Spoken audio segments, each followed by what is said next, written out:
खिलाफ आवाज उठाए तो वो ये मांगा कि 10 साल पिछले sir please please please please please please please please give me no no no no mister please mister Akbaruddin Owaisi no no no definitely you will get mic you can no definitely you will get mic you can put your argument I'm not going to no speaker sir Akbaruddin Owaisi ji जितने बार बोले जितने minute बोले हम कुछ नहीं कहा मगर ये कोई तरीका नहीं है स्पीकर सर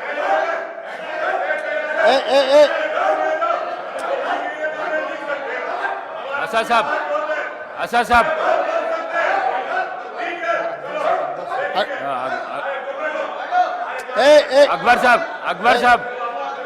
अकबर साहब स्पीकर सर बैठिए आपको माइक देता हूं स्पीकर सर बैठिए इतना नहीं सर स्पीकर सर अकबर साहब ने 6 बार चुनाव लड़के 6 बार चुन के आए इसीलिए हमारे सरकार मेजॉरिटी मिलते ही अकबरुद्दीन ओवैसी जी को हम प्रोटेम स्पीकर बनाए हम जितना उनको वो पार्टी को माइनॉरिटी को जितना मौका देना है हम कोशिश किए ये 1 minute yes because of your seniority this is not any out of turn quota we have respected your seniority and your experience that is what I wanted to clarify at the same time he has to respect colleague member he is also no seniority doesn't get any extraordinary powers seniority or juniority or first time or 10th time member her member के लिए एक ही तरह के हक होते हैं आपके अध्यक्ष में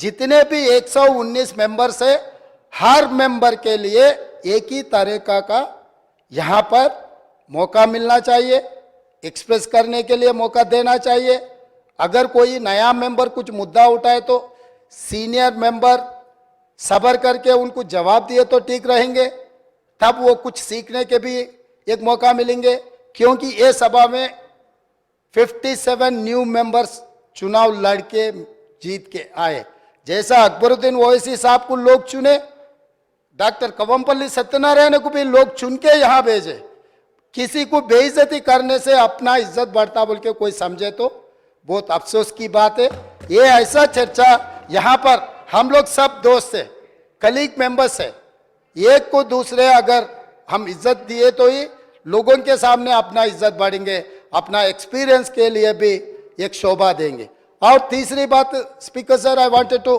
सेटरेट द रिकॉर्ड्स जितने भी मेरे learned friend old city development के बारे में बहुत कुछ कहा मैं अप्रिशिएट करता हूं क्योंकि उनका रिकॉर्ड उनका एक्सपीरियंस ये सभा में रखने के लिए उनको मौका मिले आप माइक दिए साहब ने ये मौका को अच्छा उनके डेवलपमेंट के बारे में बोले मगर मैं एक बात बोलना चाहता हूं स्पीकर सर ट्रांसमिशन लॉसेस जितना तरक्की किए वो सरकार में था वो अलायंस पार्टनर है वो सरकार से अलग नहीं है बार बार यहीं से केसीआर साहब ने वहां से हमारे मित्र अकबरुद्दीन ओवैसी साहब ने ये कहा टीआरएस और एमआईएम का गठबंधन है हम लोग साथ में रहेंगे ये सरकार को मदद हम देंगे बोल के वहीं से अकबरुद्दीन ओवैसी साहब ने कहा तो हम लोग उनको अलग नहीं देख रहे वो और ये 10 साल तेलंगाना में सरकार चलाया 10 साल सरकार चलाने के बाद भी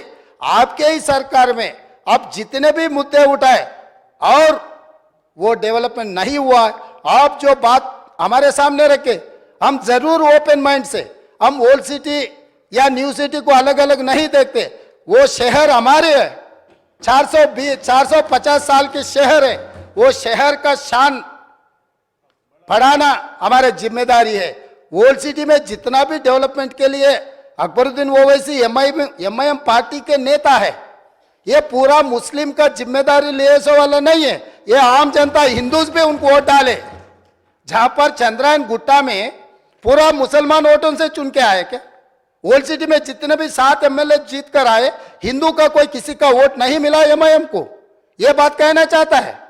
यह बात तो ठीक नहीं, अफसोस की बात है। सब लोग आपको वोट देके आपको चुना के इधर भी जाए। आप बोल रहे मुसलमान के आवाज दबाने के लिए कोशिश कर रहे। भाई आपके मुसलमान के रिप्रेजेंटेटिव जैसा नहीं देख रहे।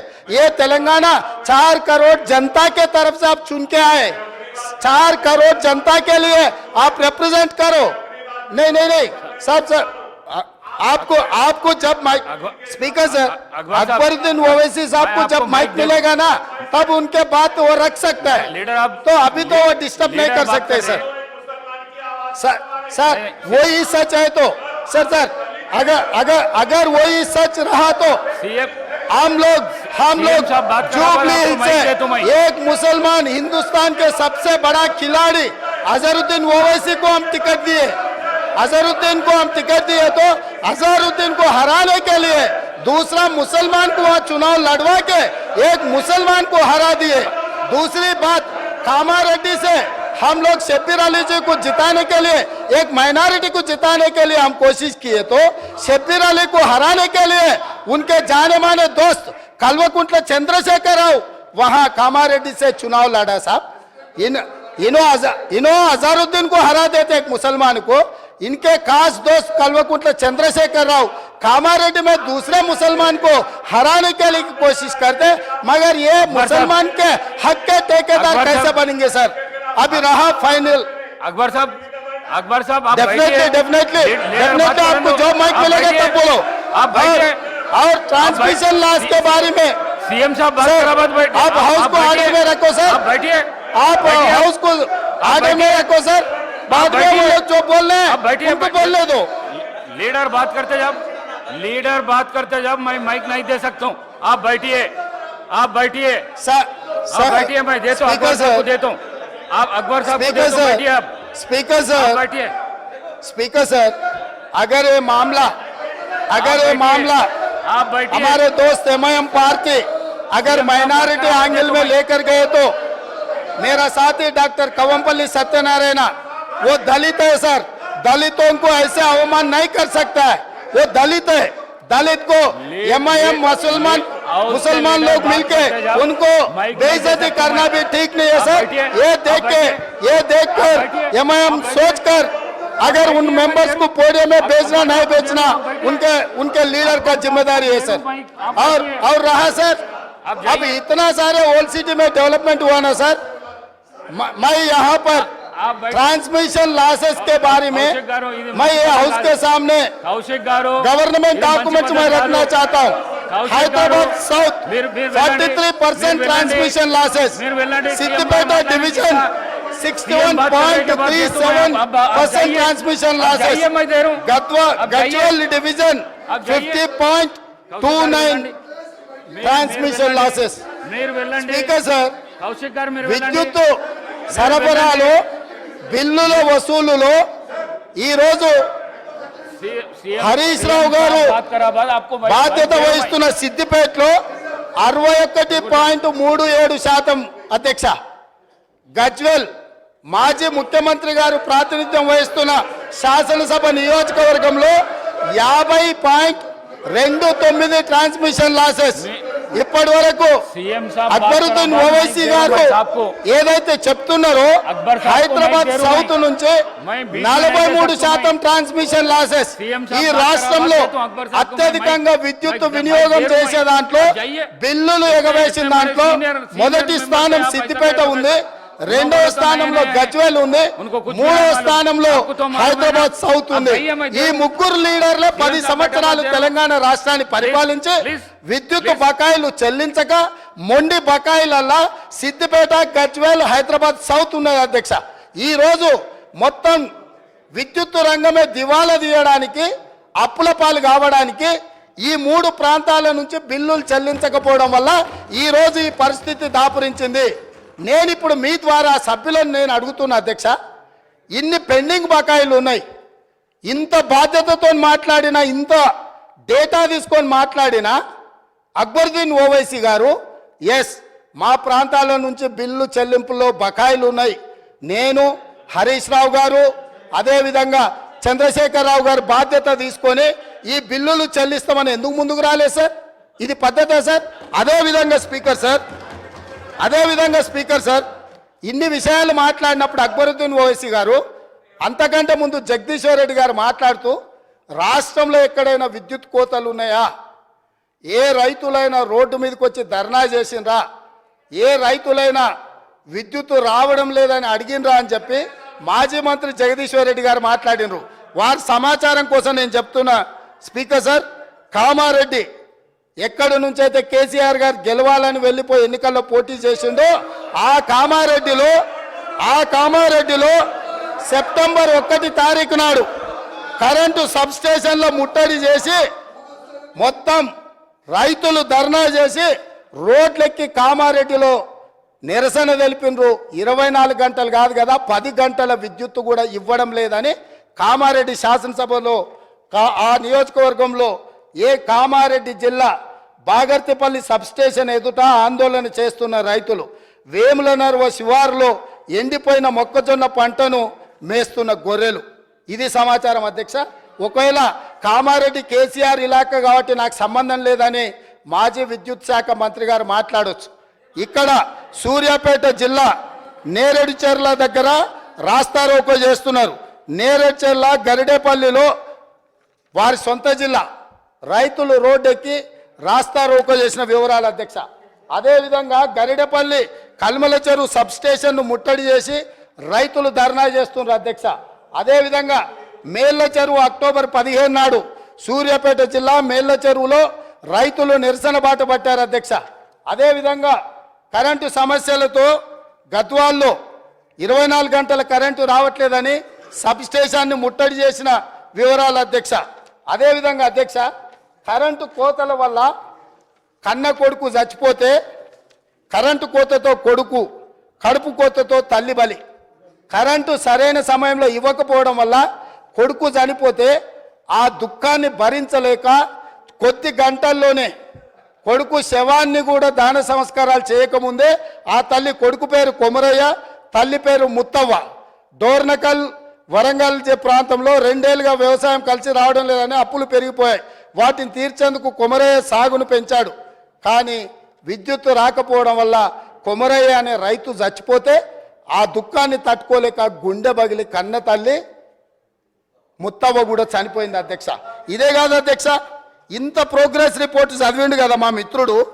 నేను అడగదలుచుకున్నా, ఎందుకంటే వారు చాలా సీనియర్ సభ్యులు, వారు అన్ని విషయాలను వారు సభ ముందుకు తెస్తే నిజంగా మేము అప్రిషియేట్ చేస్తాం అధ్యక్ష. మేము వైట్ పేపర్ పెట్టింది దేనికోసం అధ్యక్ష? వాస్తవాలను ప్రజల ముందుకు తీసుకెళ్ళి వాళ్ళ సలహాలు సూచనలు తీసుకొని ఒక మంచి పరిపాలన ఇవ్వాలని మేము చర్చ చేసినాం అధ్యక్ష. ఇంత చర్చ జరిగినా అక్బరుద్దీన్ ఓవైసీ గారు శ్రీశైలం ఎడవగట్టు కాల్వ 1988-89లో ఆనాటి కాంగ్రెస్ ప్రభుత్వం 89లో ప్రారంభించింది, 2001లో పూర్తయింది. 20 సంవత్సరాల నుంచి శ్రీశైలం ఎడవగట్టు కాలువ మీద 900 మెగావాట్ల విద్యుత్ ఉత్పత్తితో నడుస్తున్న ప్రాజెక్టు, నీళ్ల ద్వారా నడిచే ప్రాజెక్టు అధ్యక్ష. అక్కడ ఈ ప్రాజెక్టును మేము నిర్మిస్తే నిర్వహణ లోపం వల్ల ఆగస్టు 22, 2020 నాడు ప్రభుత్వ నిర్లక్ష్యం వల్ల 2 రోజుల ముందే హెచ్చరించిన ఇక్కడ సమస్యలు ఉన్నాయి, తక్షణమే అధికారుల నిపుణులను పంపించి ఈ సమస్యల్ని పరిష్కరించండి, లేకపోతే పెను ప్రమాదం జరగబోతుందని అక్కడ అధికారులు ఇక్కడ ఉండే అధికారులకు హెచ్చరిక లెటర్ పంపించిన వారు మంత్రిగా ఉన్నప్పుడు నిర్లక్ష్యం వల్ల, పట్టించుకోకపోవడం వల్ల శ్రీశైలం విద్యుత్తు సొరంగం 900 మెగావాట్లది బ్లాస్ట్ అయి 9 మంది చచ్చిపోయినారు అధ్యక్ష. 9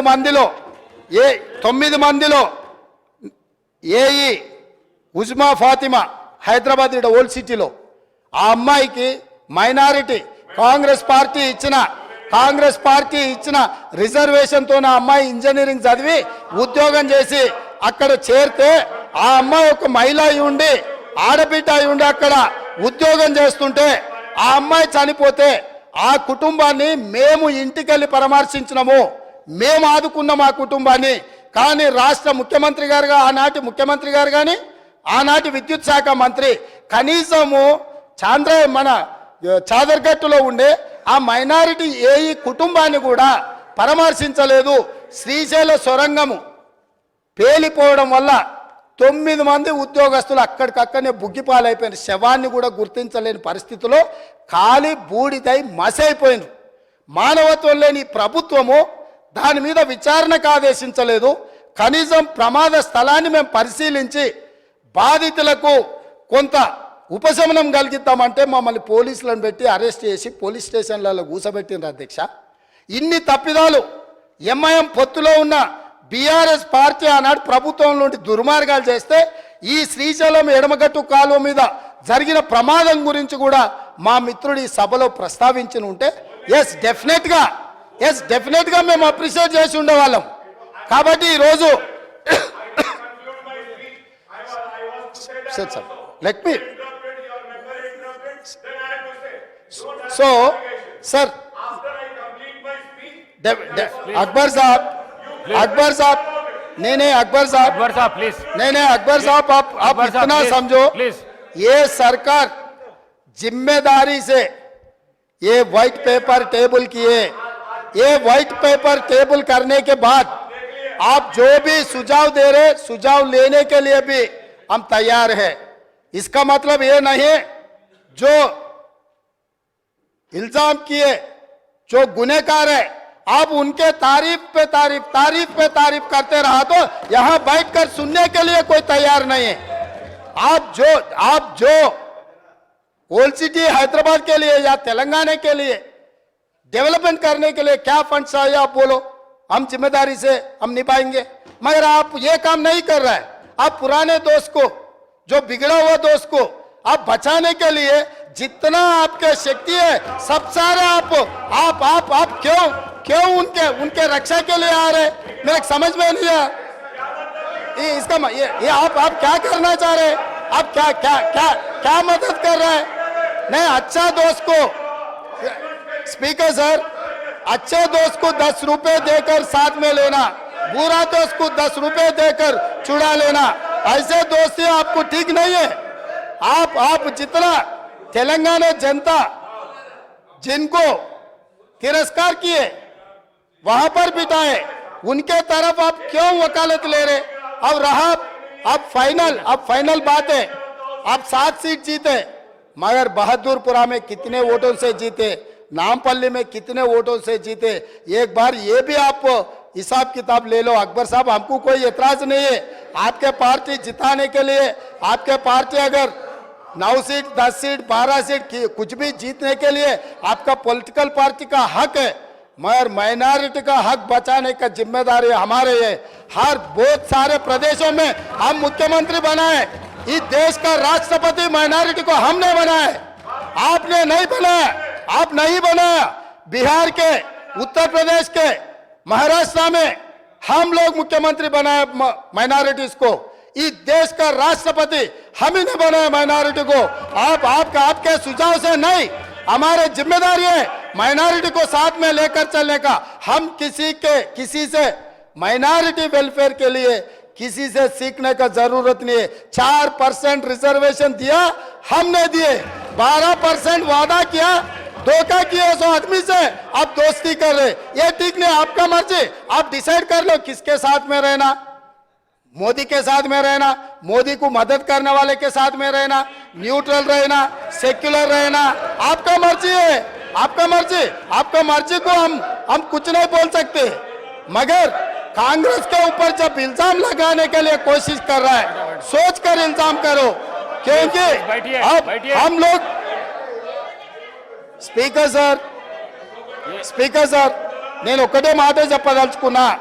వాళ్ళ ఇష్టం, వాళ్ళు స్వతంత్రమైన రాజకీయ పార్టీ, వాళ్ళు ఎవరితోనైనా పొత్తులు పెట్టుకోవచ్చు, వాళ్ళు ఎక్కడైనా పోటీ చేయొచ్చు. వాళ్ళు పొత్తులు పెట్టుకునేదాన్ని పోటీ చేసేదాన్ని కాంగ్రెస్ ఎప్పుడు వ్యతిరేకించదు. మా విధానం మాది, వాళ్ళ విధానం వాళ్ళది. అయితే మైనారిటీ యొక్క వెల్ఫేర్ కావచ్చు, డెవలప్మెంట్ కావచ్చు, మా ప్రభుత్వం కట్టుబడి ఉన్నది 100%.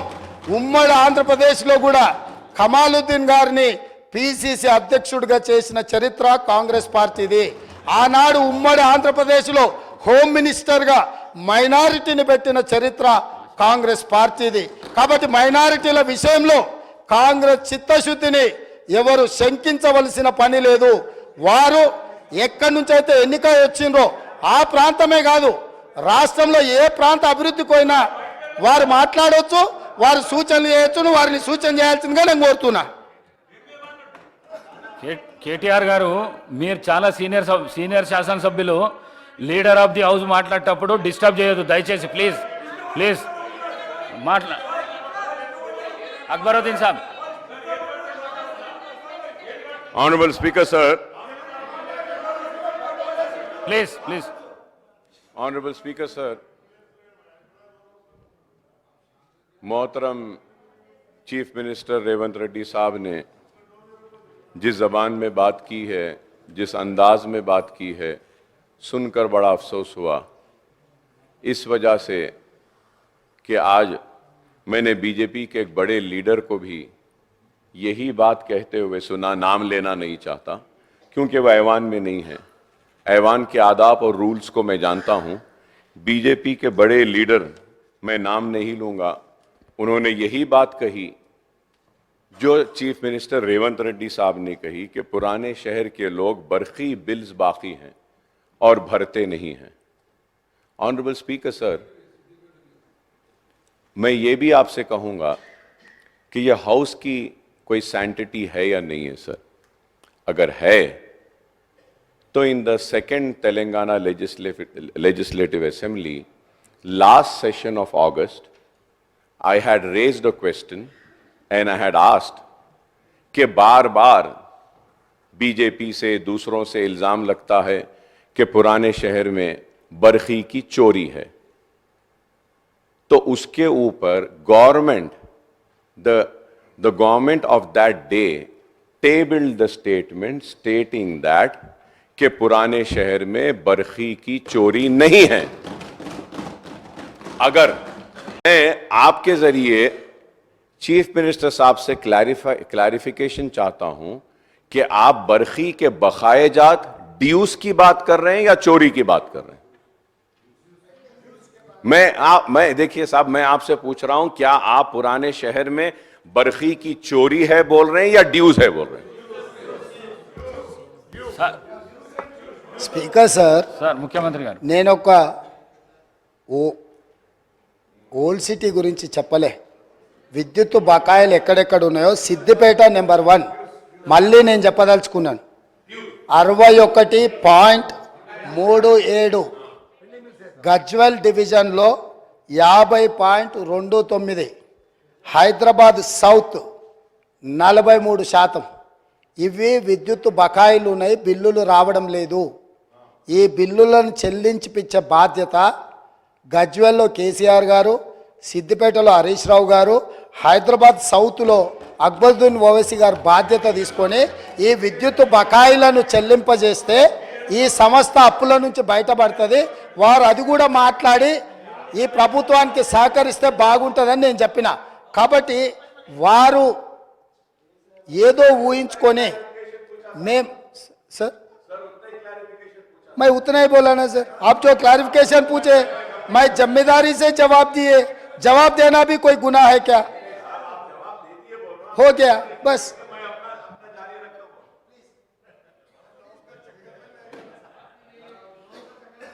Thank you sir. अकबर साहब, आप बहुत सीनियर 6 टाइम्स एमएलए हैं, लीडर ऑफ द हाउस बात करते जब चेयर से बात करना, आप डायरेक्ट उनको बात करके बिठाना, ये अच्छी बात नहीं है साहब, ये अच्छी बात नहीं है साहब। नहीं sir, if I am using the mic, I know the rule positions. When I am using the mic, everyone who is using the mic is supposed to address to the chair. Now the mic is here, I am addressing it to you, sir. Please. If I have to address without the mic, yes, that is something different, sir. Please. Mic and without the mic is there. Sir, through you, sir. अब क्या नजर पे भी पाबंदी लगाएंगे आप?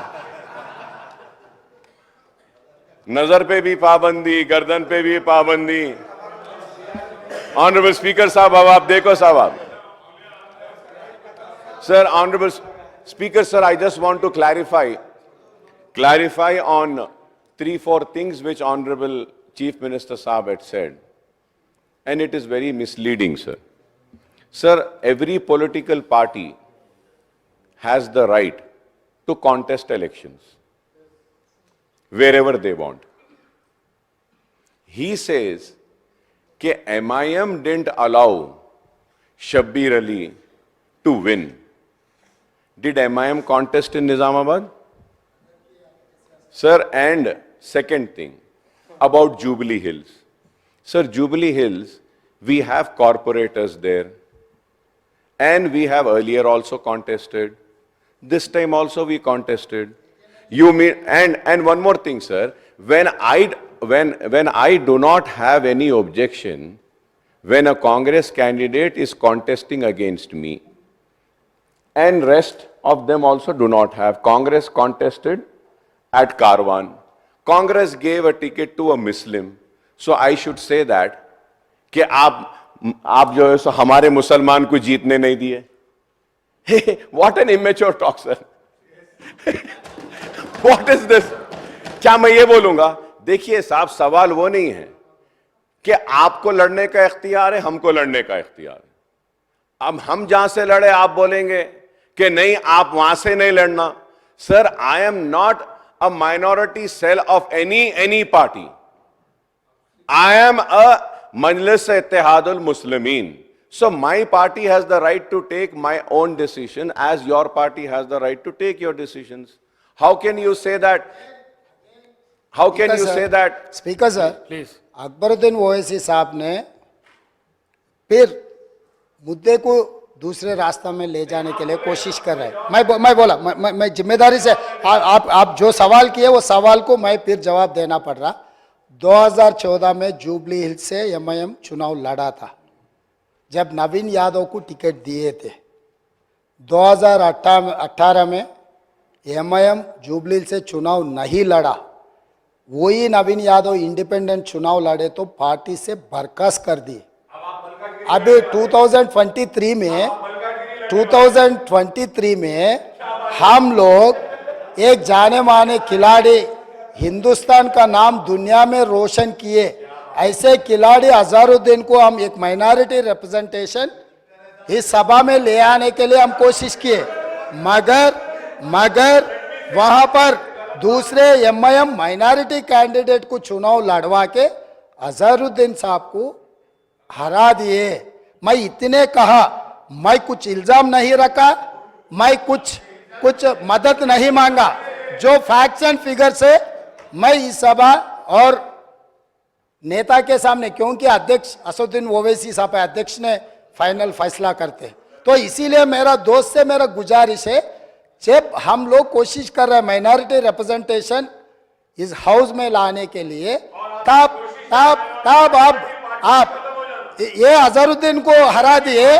इनके दोस्त चंद्रशेखर राव ने शबीर अली साहब को कामारेड्डी में हराने के लिए, अगर चंद्रशेखर राव को दूसरे सीट से लड़ना है तो सिद्दीपेट है बगल में, उसके बगल में उनके बेटा का सिरसिल्ला भी है.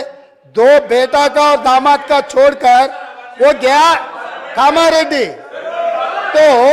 तो इन लोगों का नीयत कैसा है, बस वो नीयत साफ नहीं है बोल के मैं दिखाना चाह रहा हूं सर. इतना ही है.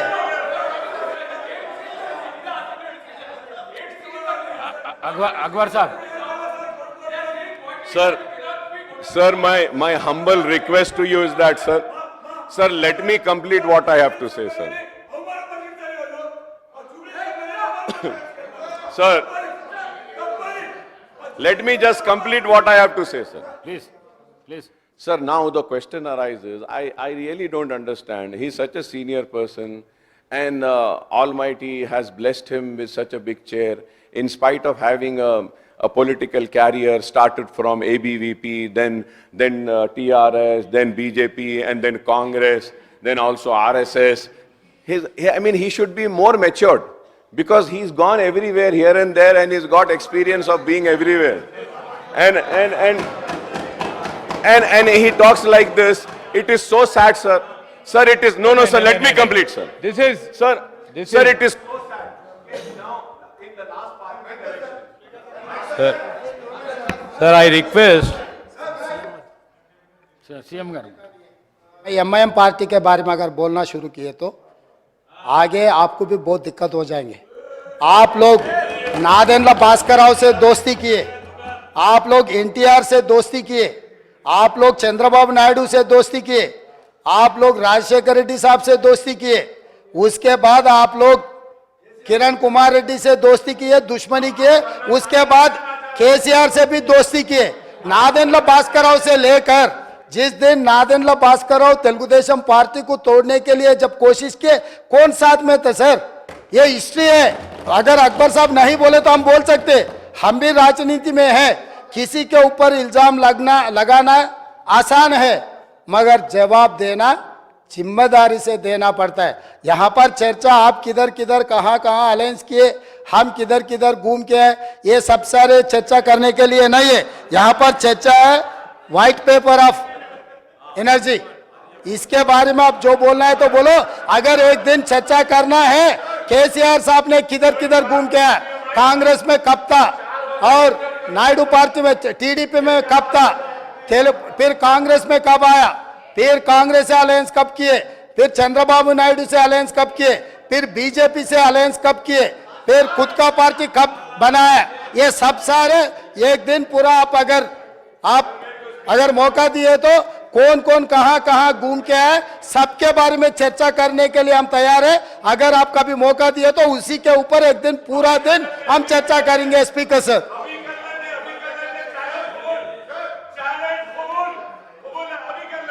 नहीं अब तो पावर के बाद सब्जेक्ट अब